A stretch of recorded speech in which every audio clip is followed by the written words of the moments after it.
Hello everyone. Today's topic is international marketing. So in this topic, today we will study about the nature of the international marketing, scope of international marketing, and the reasons why should anyone get into international market. So let's begin. So first of all, we'll understand what is the meaning of international marketing. Basically, international marketing is when one businessman sells the products outside the boundaries of a country to another country. Whether it is products or services, both comes under international marketing. So when two countries deals with each other in terms of business to do trade, that is what is known as international marketing. As rightly said by Mr. Kotler, global marketing is concerned with integrating and standardizing marketing actions across a number of geographic markets. So the next topic is nature of international marketing. In this, the first point is broader market is available. Now, what does this point mean? This point means कि हमें एक larger population मिल जाती है target करने के लिए. Like domestic market तो हम टारगेट कर ही रहे हैं, बट इंटरनेशनल मार्केटिंग में क्या होता है, when we do international marketing, so we can target a larger population of other countries as well by understanding the needs and preferences in the products or services. Next point is involves at least two set of uncontrollable variables. अब इस point में वो क्या कह रहे हैं कि जब हम इंटरनेशनल मार्केटिंग में डील करते हैं तो कम से कम दो अनकंट्रोलेबल वेरिएबल से डील करना पड़ता है हमें. अब अनकंट्रोलेबल वेरिएबल्स कौन से होते हैं? Uncontrollable variables like technology we can not control, culture, society हम कंट्रोल नहीं कर सकते. तो अब दो क्यों चाहिए? Why two set of uncontrollable variables are required.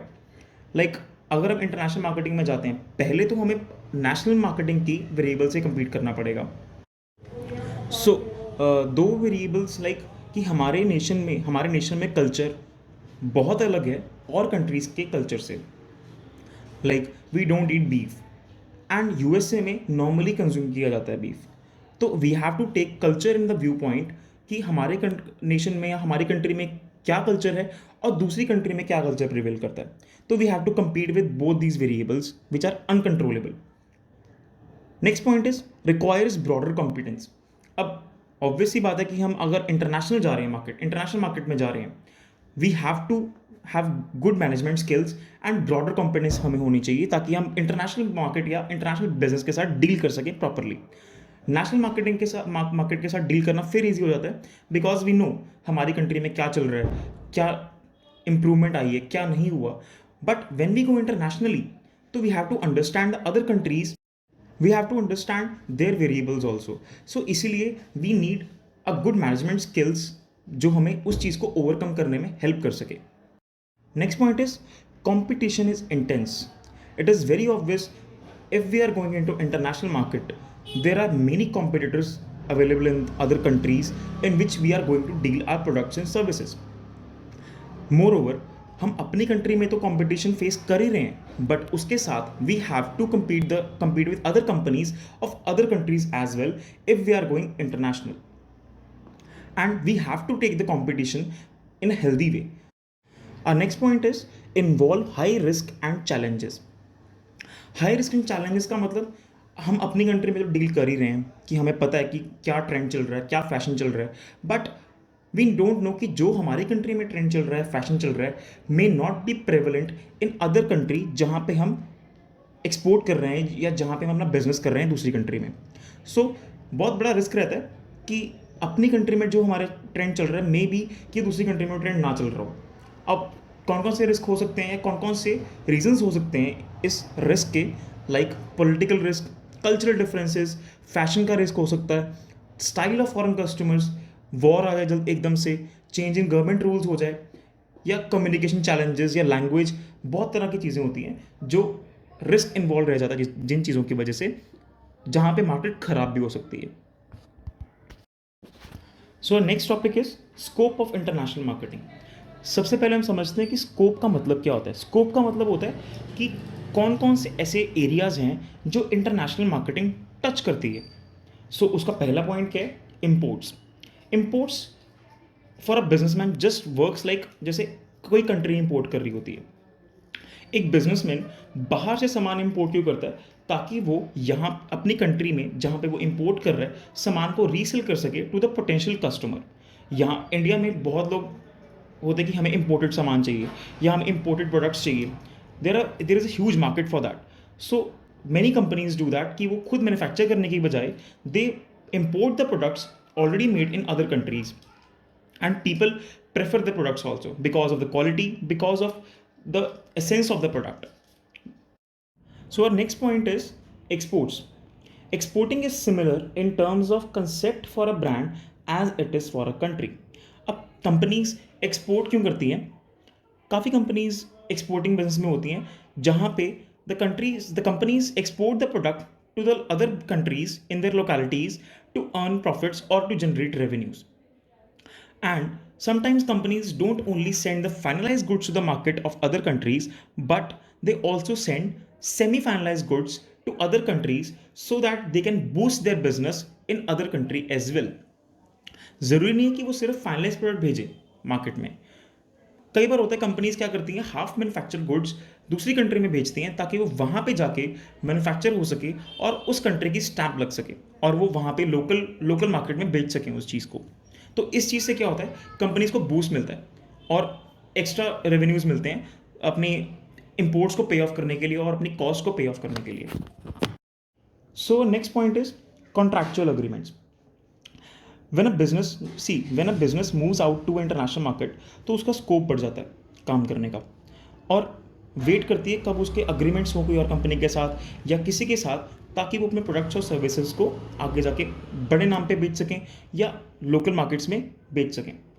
So licensing moves down the road and includes more agreements in the form of trademarks, patents, secrets of the brand and brand names, which those companies are allowed to use only if the fee is paid.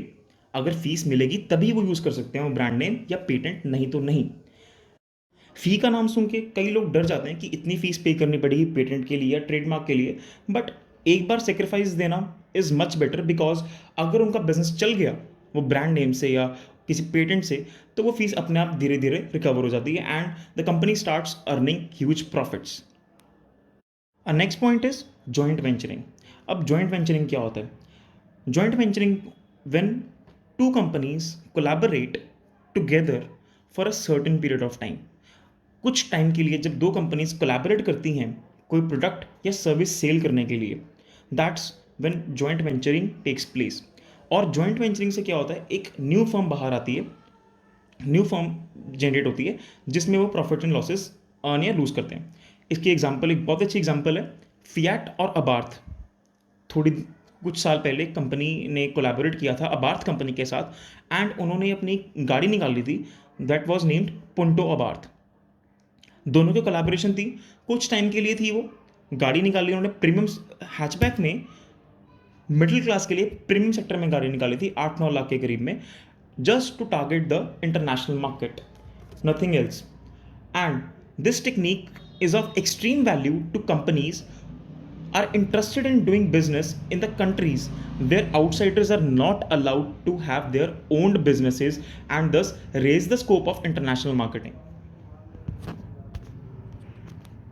Our next point is contract manufacturing. As we can understand from the point as only contract manufacturing, मतलब अपना manufacturing का part या तो सारे के सारे product का या कुछ पार्ट्स का किसी और कंपनी को देना मैन्युफैक्चर करने के लिए या असेंबल करने के लिए। इसकी एक एग्जांपल है एप्पल के आज भी कुछ चिप्स ऐसे हैं जो सैमसंग मैन्युफैक्चर करता है, बिकॉज कंपनी को होता है कि अगर हम मैन्युफैक्चर करेंगे तो शायद कॉस्ट ज़्यादा आएगी, बट अगर हम ये काम किसी और कंट्री में किसी और कंपनी को देंगे तो शायद उससे कॉस्ट हमारी कम हो सकती है। So Apple is a very good example जहाँ पे सैमसंग उसकी मैन्युफैक्चरिंग करती है कुछ चिप्स की या चिपसेट्स की और चाइना में उसकी टोटल असेंबलिंग होती है। तो it is a very good example of contract manufacturing, जहाँ पे एक कंपनी दूसरी कंपनी को कॉन्ट्रैक्ट देती है कि आप हमारे लिए मैन्युफैक्चर करो कुछ प्रोडक्ट्स या असेंबल करो हमारे लिए। एंड कई बार तो कंपनीज मार्केटिंग में उनके हाथ में दे देती हैं कि आप मैन्युफैक्चर तो कर ही रहे हो, market a product as well, या उसकी कुछ यूएसपी निकाल के आप हमारे प्रोडक्ट को मार्केट भी कर दो। Our next point is fully owned manufacturing. जैसे हमने भी पढ़ा, कॉन्ट्रैक्ट मैन्युफैक्चरिंग में क्या होता था, वो कुछ पार्ट मैन्युफैक्चर करने के लिए देती थी कंपनीज़ को या असेंबल करने के लिए देती थी कंपनीज़ को. बट अब फुली ओन्ड मैन्युफैक्चरिंग में क्या है, एक कंपनी जो एक प्रोडक्ट मैन्युफैक्चर कर रही है, उसको दूसरी कंट्री की मार्केट टारगेट करनी है, इंटरनेशनल मार्केटिंग में जाके उसको एक दूसरी कंट्री की मार्केट टारगेट करनी है, तो वो वहाँ की कंट्री को मैन्युफैक्चरिंग प्रोसेस देने की बजाय, असेंबल करने की बजाय क्या करेगी, उसी कंट्री में अपना एक प्लांट लगा लेगी, जहाँ पे वो खुद ही मैन्युफैक्चर कर रही है, खुद ही असेंबल कर रही है और खुद ही मार्केट कर रही है. ऑल्दो बहुत डिफिकल्ट होता है कुछ कंपनीज के लिए इतना बड़ा प्लांट लगाना या इतना बड़ा सेटअप क्रिएट करना, but if they want to take full control over the market or full control over the product and company, generally the big companies do so. Our next point is strategic alliances.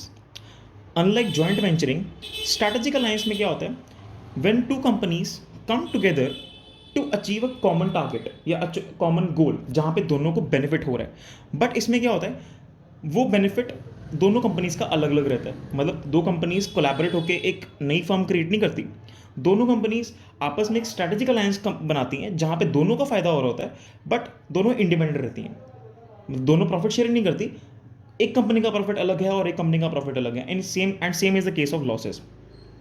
For example, बहुत साल नहीं, 2-3 साल पहले Uber ने Spotify के साथ एक strategic alliance किया था, जहाँ पे whenever any person or any client sits into an Uber car can control the music from their phone using the Spotify app. तो दोनों कंपनीज का अपना प्रॉफिट था. Spotify अपने ऐप के लिए चार्ज करती थी और Uber अपनी सर्विसेज के लिए चार्ज करता था. दोनों का एक स्ट्रैटेजिक अलायंस था, बट इसमें दोनों को बेनिफिट हो रहा था साथ में, जहाँ पे कस्टमर कैन बी अपनी कस्टमाइज तरीके से अपने सॉन्ग्स, फेवरेट चीज़ें सुन सकता था. एंड इसमें एक बहुत अच्छी चीज़ है कि it works just like the concept which says that enemy of your enemy can be your friend. It's important for you to learn that what you can't achieve alone, you can do so by making some friends. Same बात हो गई कि जहाँ पे दो companies इकट्ठी आती हैं कुछ मार्केट टारगेट करने के लिए या कुछ एक कॉमन गोल अचीव करने के लिए. जैसे दोनों कंपनी का गोल है हमने प्रॉफिट मैक्सिमाइजेशन करनी है, तो शायद वो एक कंपनी अकेली ना कर पा रही हो, but when two companies come together they can earn what they want to. Next point is management contracts. अब बड़ी इंटरेस्टिंग चीज़ है. मैनेजमेंट कॉन्ट्रैक्ट्स में क्या होता है, जब कंपनी को लगता है कि मैं शायद ये डिपार्टमेंट हैंडल नहीं कर पाऊंगा, या जो मेरी कंपनी है ये डिपार्टमेंट प्रॉपरली इतने प्रोफेशनल तरीके से हैंडल नहीं कर पाएगी, तो वो कंपनीज या फर्म्स क्या करती हैं, बाहर से एक मैनेजमेंट कंपनी को हायर कर लेती हैं. Let suppose HR. अब कोई एक कंपनी को लग रहा है शायद मैं HR जो डिपार्टमेंट है प्रॉपरली हैंडल नहीं कर पाऊंगा, या I can not see recruitments process और सिलेक्शन प्रोसेस कि मुझे कौन से एम्प्लॉयज़ चाहिए कौन से नहीं चाहिए. तो क्या करती हैं कंपनीज, दे हायर पीपल जो वो काम अच्छे से कर सकते हैं. सो जब उनके साथ वो कॉन्ट्रैक्ट में आते हैं they are known as management contracts. So next topic is reasons to go international. Why we should go international, हमें इंटरनेशनल मार्केट में क्यों एंटर होना चाहिए, या हम अपनी कंपनी अगर कोई डोमेस्टिक नेशनल मार्केट में कुछ सेल कर रही है तो why we should go to the other country to sell a product और सर्विस. तो इसमें पहला पॉइंट है इंक्रीज सेल्स. ऑब्वियसली अगर हम नेशनल मार्केट में कुछ बेच रहे हैं तो वो लिमिटेड है. अगर हम कुछ उसमें एडिशंस करेंगे या हमारा कुछ प्रोडक्ट यूनिक है जो दूसरी कंट्री में बिक सकता है या उसका स्कोप है दूसरी कंट्री में बिकने का, तो वाई नॉट, इससे हमारी सेल्स ही इंक्रीज होंगी. इसमें एग्जांपल बहुत अच्छा दिया हुआ है, like if you run a software company and add a French and German language version, you are extending your total market by nearly 200 million people. मतलब आप एक सॉफ्टवेयर बना रहे हो तो उसमें अगर आप कुछ लैंग्वेजेस ऐसी ऐड कर दोगे जो ज़्यादा कंपनीज नहीं बनाती, तो you obviously are increasing your market, obviously your sales will also increase. So our next point is increase profits. As we read in the last point, increase sales. It is very obvious if the sales will increase, our profits will also increase. And moreover, if your product is unique or service is unique, you can charge higher price in the international market for your exclusivity and uniqueness in the product. So, increase in sales lead to increase in profits. So, our next point is increase innovation. Increase innovation, इसमें इसका मतलब है कि जब आपका एक customer base अच्छा बन जाएगा, इंटरनेशनल मार्केट में आपका कस्टमर बेस अच्छा बन गया, कि मेरे इस कंट्री में इतने कस्टमर्स हैं और दूसरी कंट्री में इतने कस्टमर्स हैं, तो यू ऑब्वियसली थिंक कि यार मुझे कुछ इनोवेट करना चाहिए. तो this leads to innovation in the product और service. When you have a good customer base, you will think कि how to sell more products and services to other countries. This will definitely lead to कि आप innovation लेके आओगे product में अपने और service में. Next point is exclusivity. अब एक कंपनी के पास अगर कुछ एक्सक्लूसिव नॉलेज या एक्सक्लूसिव इंफॉर्मेशन है जो किसी और को नहीं पता या कोई और कंपनी के पास नहीं है, though the management of the company या company can use that knowledge to increase their market share in the company. Next point is economies of scale. Economies of scale कब आता है? When we produce the goods in large quantity and there is a good sale of the product as well. So if we go international, we know कि हमारा product यहाँ भी बिक जाएगा, हमारा प्रोडक्ट इस कंट्री में भी बिक जाएगा, हमारा प्रोडक्ट इस कंट्री में भी बिक जाएगा. तो जब इंटरनेशनलाइजेशन बड़े लेवल पे हो जाएगी तो इकोनॉमीज ऑफ स्केल अपने आप आने लग जाएंगी, जहाँ पे आपकी कॉस्ट कम हो जाएगी एंड प्रॉफिट मार्जिन में increase. So next point is education. इस पॉइंट में क्या बोल रहे हैं कि it is not important every time कि कोई भी कंपनी इंटरनेशनल मार्केट में एंटर करे just to earn profits. No, it is not important. कई बार कुछ कंपनीज इंटरनेशनल मार्केट में या दूसरी कंट्री के मार्केट्स में एंटर करती हैं जस्ट टू लर्न कि उस कंट्री में क्या कल्चर है, लोग क्या प्रेफर करते हैं, या हमें क्या प्रोडक्ट या सर्विस बनानी चाहिए कि हमारा यहाँ पे प्रोडक्ट बिकने लग जाए. जैसे we can take the example, United States में, यूएसए में सॉफ्टवेयर की कंपनीज बहुत हैं, या वहाँ पे लोग सॉफ्टवेयर ओरिएंटेड ज़्यादा हैं, या जापान में कंज्यूमर इलेक्ट्रॉनिक्स बहुत हैं. वहाँ पे एज यू ऑल नो कि Japanese products are always good. And in terms of, if I talk in terms of electronics, तो वी ऑलवेज प्रेफर कि कोरियन कंपनी हो या जापानीज कंपनी हो. Chinese we don't prefer because it is not long lasting. And हम अगर fashion की बात करें तो we always go to Italy, Venice. हम Paris fashion week, we all understand that. So just companies not just to earn profit उस market में enter करती हैं, they also want to get educated कि उस कंट्री में क्या चल रहा है या क्या ट्रेंड्स हैं. They want to learn that and they want to adapt in their company to make them profitable या make them recognisable in that country as well. Next point is competitive strike. अब इसमें क्या होता है, when one company enters into another country ना, तो दूसरी company को, सेम इंडस्ट्री की दूसरी कंपनी को लगता है कि वो कंपनी तो एंटर हो गई है, तो I should be following that company and give a good competition to the company in that country which it is going. Suppose जैसे अभी जावा कंपनी इंडिया में लॉन्च हुई, तो उसके पीछे पीछे Triumph also came, Benelli company also came just to give them competition, ताकि वो यहाँ पे इंडिया में उस एक कंपनी को कॉम्पिटिशन दे सकें. बाइक, ऑल्दो उनकी बाइक्स बहुत एक्सपेंसिव हैं, but they saw the potential market in this country. That is why they came after the company of Jawa, कि because they want to give the competition to that company. And कई बार companies के दिमाग में क्या होता है, कुछ कंपनीज करती भी हैं ऐसा. सपोज एक जापानीज कंपनी है, जापानीज कंपनी इंडिया मार्केट में आके अपना एक फ्लैग दिखा देती कि हाँ we are there in the market. तो कुछ कंपनीज जो इंडिया की कंपनीज होती हैं, जो प्रिवेल ऑलरेडी कर रही होती हैं इंडिया में, उनको लगता है कि why they are coming and destroying our market.